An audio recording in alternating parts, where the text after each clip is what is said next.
Boom, and welcome to another video of the Flowing Dutchman. Now in this video I'm going to talk about heavy clubs and why you should swing them. Tool like throwing is one of those primary movement patterns that we can do as a human, and it's not trained that much. It's been said that one is protecting like a shield and the other is casting like a sword. It can get really complex, and that is beautiful because it allows your brain to make new neural pathways, target all the muscles around the shoulder. Using a heavier weight as an extension of your joint, playing and moving is part of who we are. Heavy club swinging has been around for a long time, and there have been many systems that actually coach people with this for a long time. So to really go back in time requires us to think about martial arts, because originally clubs were a way to train in fighters and people that actually had to use swords, because the movements all involve a 3D motion, a range of motion, which is similar to the actual use of a sword or a shield. So it's been said that one is protecting like a shield and the other is casting like a sword, right? So it's a lift up and it's a pull back. So the movements, they come from fighting movements, from getting stronger to actually hold something for a longer time, something that's actually lighter. So heavy clubs were never actually used to fight in the sense that you use two of those heavy clubs and then fight. But you have a system in India with Kalaripait, and that's also in Kalakatai, where they actually use fighting with gadas. And that's that's an interesting and fascinating way where a blunt weapon was actually a weapon and was made of wood. And of course, the idea of having a tool is also very ancient, and the fact that we have hands is key, because we are able to manipulate tools and then basically extend the power that's naturally available in our body. So whenever we do something like this, you got to imagine that now that club becomes an extension of the arm. So we're not going to fully strain the arms usually with heavy clubs, but the idea is the same. You're using a heavier weight as an extension of your joint, and in that sense you strengthen everything that comes along. Now if we talk about history, I want to talk about three different parts, and that the first one is going to be the Zurkhaneh, the Pehlavani tradition from Iran. And this is usually referred to as Persian because it's from a time where, of course, we didn't know anything yet about Iran and India. Like, all these different names didn't exist yet. In Iran, at least, that's been stated, that is the oldest form of strength training is actually from there. And the meals, the Persian meals, are part of that tradition. And it's a beautiful, beautiful art. I haven't been there yet, but I'm definitely planning to do that in the future. And they all swing on tempo. They swing together in a circle. It's really a brotherhood, a strong man wrestling community. Meals are part of a large system that involves different types of training, and it is basically the posterior part of the training. So they do a lot of push-ups, and with this you train your lats, you train your shoulders, the rear delts, the front delts, the side delts, and of course the grip as well, and your entire arm. So it's for wrestling training, a way for them to use these tools and to basically swing them. And they start very young, they start with a very light weight and they slowly build up. And the interesting thing too is that they have a lot of creativity basically in their system. Not when they do it on group, but they also allow for actual juggling. They allow for different types of training, which are very, very interesting, and people get very skilled. And at the same time, there's also people that go really heavy with these meals. So it's a very important part of heavy club swinging, and if you want to learn more, that system is really, really powerful to actually help you guide your way in that. Then of course there's India, which has many different types of club cultures, and you have the Mugdar, which is generally seen as a way to describe a wooden club, as we would call it in English, Mugdar or Mudgal or Mugdal, and sometimes you'll find a pair of them. And sometimes they even swing it like this. It's a very different way of swinging it as you would find in Iran. But there's also a tradition in the north of India where they have big joris and they swing it in a similar way to the Persian Meels. So if the Persian Meels go really heavy, they also kind of have a tendency to start pulling it over the shoulder like that.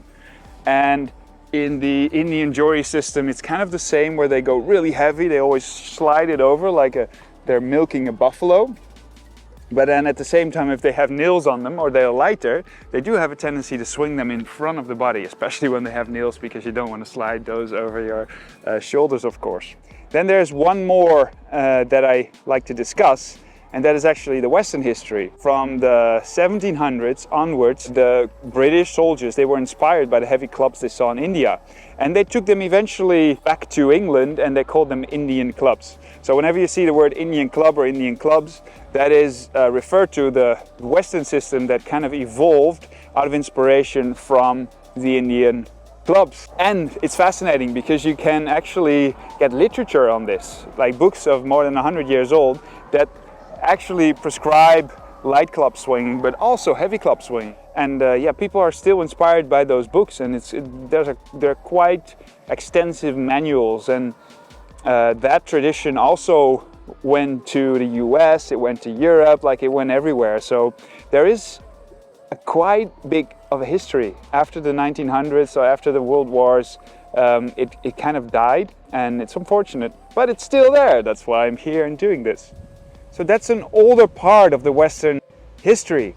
There's also a newer part, and that is involved with, for example, TACFIT, which started by Scott Son, and he basically created a steel version of the wooden clubs that he saw in India or Iran. I'm not sure where he saw them, but the fact that he's made a steel version of that was quite important. He called it the Clubbell, and now you have systems that actually teach how to train with the Clubbell, which now use different types of stuff. So they actually use hip hinges from the kettlebell system. They use lunges, different types of tactical training that you can do with heavy clubs, which makes this, which allows you to have even more creativity for your club training. So that is also really important as we discuss some of the history. You can now buy club bells almost everywhere, or steel clubs, and it's part of the modern movement of swinging heavy clubs. This is kind of what I collect together in the section at Dutch Flow Academy, heavy clubs, specific system which you can do with all of the heavy clubs. And for me, it's just about making things simple and combining things together. And that has never been done before, because there are different traditions all over the world. And now it's actually possible to learn different categories, different tools in one system with one method. And that's, in my mind, really special. A modern form of ancient strength training in that sense. But you can find a lot of these techniques in different ancient cultures. So we're just, regurgitating what is already been invented years ago. So when we talk about heavy clubs, it's really important to think of the shoulder joint, because it's a joint that in regular training, regular strength training and gym training, is not really used to its maximum capacity. Yes, in certain ranges of motion, but not in its full range of motion. And it actually, swinging a tool, like throwing, is one of those primary movement patterns that we can do as a human, and it's not trained that much. And why not? Well, you can see it back in all the shoulder issues that people generate, and the way that it's very difficult to actually isolate the chest and the shoulders without actually hurting it with a lot of load. With heavy club swinging, we actually target all the muscles around the shoulder. So the shoulder is an interesting joint. There's almost no bone which attaches, your humerus to your body in comparison to the other ones. It's very, very minimal. So it's largely held together by muscles. Those muscles involve the shoulder muscles, the deltoids, the chest, the actual rotator cuff muscles in the back, the lats. They all hold the shoulder and the arm in its place. Now, if you use your shoulder and arms in a 3D movement pattern and use them in this way, you actually make all those muscles work together and move together, and that is really important if you actually want to use, you know, your strength that you're building towards something else too. So that is kind of what the shoulder joint does, and those muscles work a lot. But it's not just the shoulder and, you know, all the muscles that attach to the shoulder, because there's also the tricep movement. When you go all the way down, you'll see it's about a 45-degree angle, and when you come back, it's a 90-degree angle. So there's triceps that are always working. And if you do front swings, it's the same, but now for the bicep. And at the same time, and this is one of the things that you will learn if you start training with heavy clubs, your grip is going to be sore, because you're holding on to something the entire time, and that is really, really tough. And you really have to learn, especially at the beginning, to kind of relax your hand too, because otherwise it's just going to be only grip training and just holding on. But you know, there has been research that actually holding on to something is the best way to train your grip. So if you want to have strong hands and strong forearms, this will do that for you. Now, to connect this and to kind of separate this from the other swinging tools, the main thing that we do, especially at Dutch Flow Academy, is use the internal and external rotation of the shoulder to make the movements happen, right? So what you see a lot with when people swing clubs is they kind of move their upper body from side to side. Now you're actually learning how to use your rotator cuffs to guide the weight out and around the shoulder, and that is a benefit where you actually increase the range of motion and therefore the mobility too of your shoulder blades, and you really emphasize the fact that your elbows come in and your elbows come out, and that's a really, really important movement here. And in that way it helps you to lengthen, it helps you to stretch, and it allows you to kind of build strength in full ranges of motion as you're doing this exercise, which is, you know, cannot be overstated how important that is.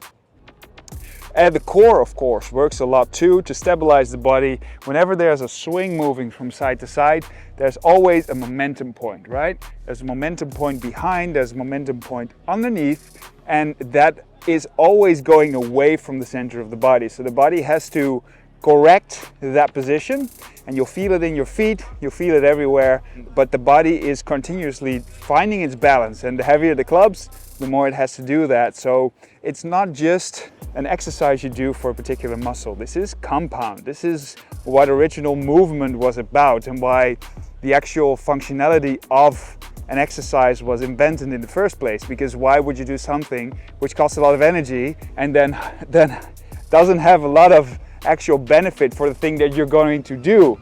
Right? That's why you would do training in the first place, because training is very, you know, it costs a lot of energy to do it, and it also costs, you know, a lot of food to be able to keep your body in that size, to be able to nourish it. So you either have to be really strong or really wealthy to actually afford training. So in our modern society, we're now training to be, you know, at a certain degree healthy. But when this all came about, when this was invented, of course there was a functional purpose to the actual exercise. It is really important though, whenever you learn this, especially when it goes to targeting muscles and having benefits there, that you do work with a proper coach or system which allows you to actually get the movement right. Because there's also a lot of things that can go wrong, and people get elbow issues, people get wrist issues, like there's all kinds of stuff that can go wrong. And that's not to say that it's a dangerous way of training. It's the same thing for if you want to do a barbell snatch, or if you want to do something that is also requires coordination, you need to know how to coordinate and how to actually build the skill. So getting a proper coach, proper system, highly important if you actually want to get all the benefits that are out there. When we talk about any form of the swinging arts, we have to consider the brain, because there's comparison to many static training movements, a lot of coordination involved, a lot of skill building, which allows you to be very precise in the handling of a particular tool, which has tremendous benefits for the brain, and that's super exciting, although it's not necessarily why we do a lot of training, but it has been shown before that doing physical training is really good for and healthy for the brain. Now, it's not just good for the brain in that sense, but you also have to think, because you have to decouple things, right? You can change things around, you can get really complex, and that is beautiful because it allows your brain to make new neural pathways, which improves the plasticity of your brain, which is just good for basically everything. It keeps you young, and it goes against symptoms of dementia, etc. There's a lot of things that happen here, and it's not just the coordination, the articulation, it's also the fact that you're working on both sides. So you're working with two hands, which is fun because that means that you use your non-dominant hand, which allows your non-dominant side of the brain to also work more, which has been shown to increase levels of creativity, intuition, and your ability to feel. Now, there's a lot more that's going on with that, but those are just a few examples of what it can actually do for the development of your brain. And this would also be the advantage of the heavy clubs, because 2 clubs is more complicated than just 1 club, even though you can get a similar result of a single club. But it just increases the complexity, and you have to do more, and there's more possible in complexity. So that allows you to have more of those benefits, which is freaking amazing. Then we can talk about proprioception. So the idea of balance, the idea of spatial awareness is also very, very important. Now, of course, we're kind of balancing both sides, so there's less of a direct balance, but you can see how the body is continuously switching from side to side, which actually allows you to stand strong on your feet and to really ground into the ground.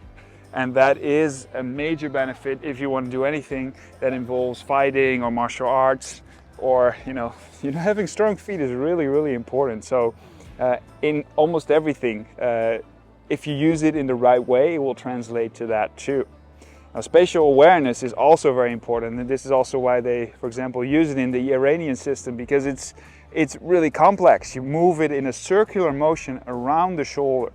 So having to do that allows you to be aware of where your body is positioned in space, where objects and materials are, and the better you get at doing that and the more complex your patterns become, the more you can do that, right? So that's all working as we train and improve our skill with the heavy clubs. So those are just a few of the benefits. Of course, there's many things and many more things we can go into detail with, but I don't want to make this video too long. So I want to end with the last thing, which I also always end with the swinging arts, because don't forget that it is a lot of fun. And sometimes we seem to forget that playing and moving is part of who we are. Imagine when you were younger.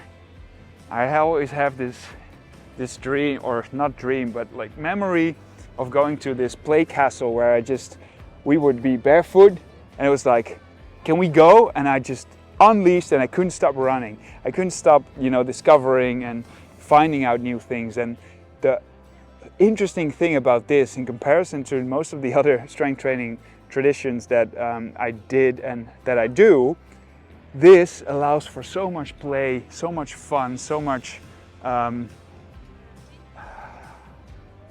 creation, that it just keeps expanding. It's like a never-ending thing where you can just keep on making things more difficult and complicated, but at the same time there's this really strong basic movements that you can do, which are just, it's really powerful. And the fact that you can do that makes this so much fun. And that's key.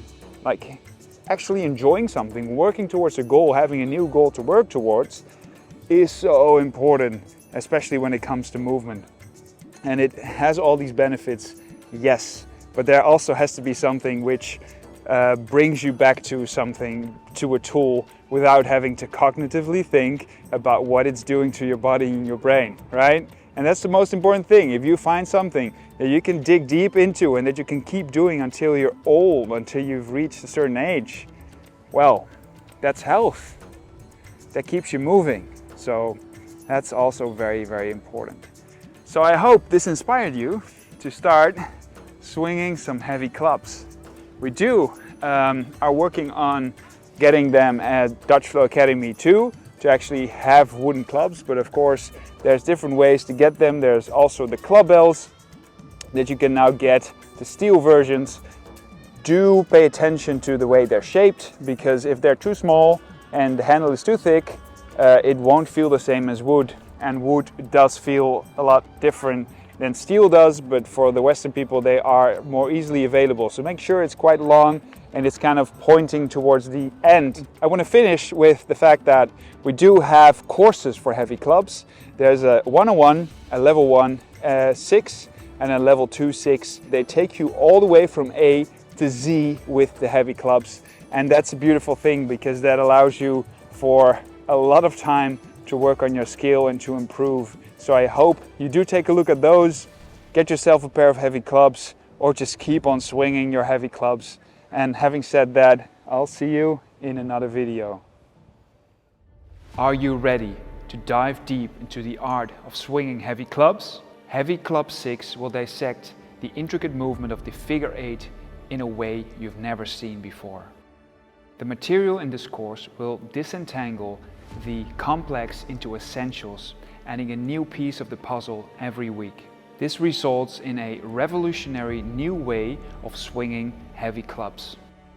The course will teach you systematically how to distinguish between front and back swings, between pulls and swings, and between parallel and crossing swinging directions.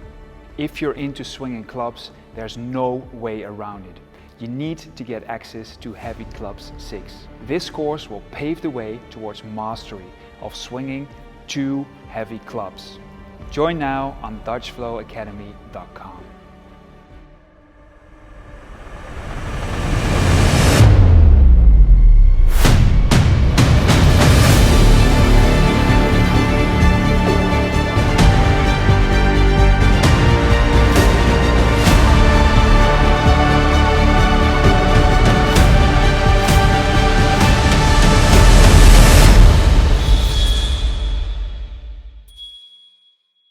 Thank you for your attention, it's greatly appreciated. If you like the content, please consider to share, like and subscribe to my channel. If you want to see similar videos, you can see them over here. If you're interested in learning more from me as a coach, I've got online courses on DutchFlowAcademy.com. Keep flowing, Ram Ram.